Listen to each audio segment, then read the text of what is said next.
वैसे तो नरेंद्र मोदी कई बार ऐसा हुआ है कि बहुत कमजोर विकेट पर चले गए, लेकिन जैसे तैसे करके उन्होंने अपना विकेट बचा लिया।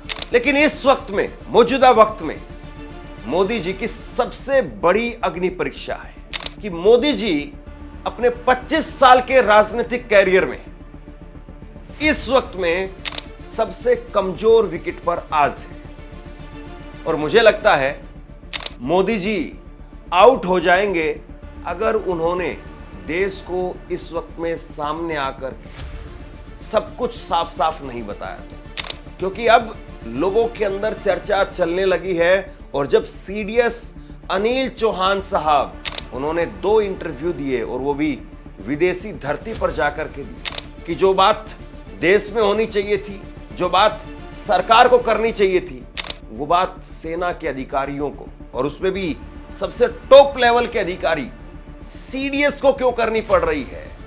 मैं 5 सवाल आपके सामने रखने वाला हूं। अगर मोदी जी इन सवालों पर देश को संतुष्ट नहीं कर पाए तो मोदी जी आउट तो नहीं हो जाएंगे। सबसे पहला सवाल कि जब देश पर संकट आया, सबसे बड़ा संकट आया, तो क्या देश को इस बात को जानने का हक नहीं है कि उसकी सरकार, मौजूदा प्रधानमंत्री, उन्होंने किस तरीके से इसका सामना किया, किस तरीके से इस हालात में सरकार ने रिएक्ट किया। दूसरा बड़ा सवाल, सरकार कम से कम तारीख बता दे। सरकार यही बता दे कि हम 15 दिन के बाद में, 20 दिन के बाद में, 1 महीने के बाद में हम विशेष सत्र बुलाएंगे। जो एक बार बार शंका पैदा हो रही है, वो फिर उस पर विराम लग सके, अफवाहों पर भी विराम लग सके। तीसरा सवाल कि सीज फायर की बात हमें अमेरिका से पता चल रही है। अमेरिकी राष्ट्रपति वो ट्वीट करके बता रहे हैं कि सीज फायर हो गया है।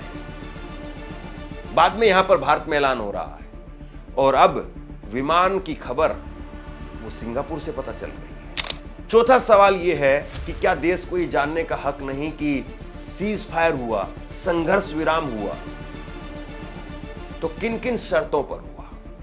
और उसके बाद 5वां बड़ा सवाल कि जब सीडीएस ने खुद स्वीकार कर लिया है तो सरकार स्थिति स्पष्ट क्यों नहीं कर रही है। आप बताइए कि जब अनिल चौहान साहब सीडीएस के तौर पर, देश के सेना के प्रमुख के तौर पर, अगर वो इस बात को स्वीकार कर रहे हैं तो सरकार क्यों नहीं सामने आ रही।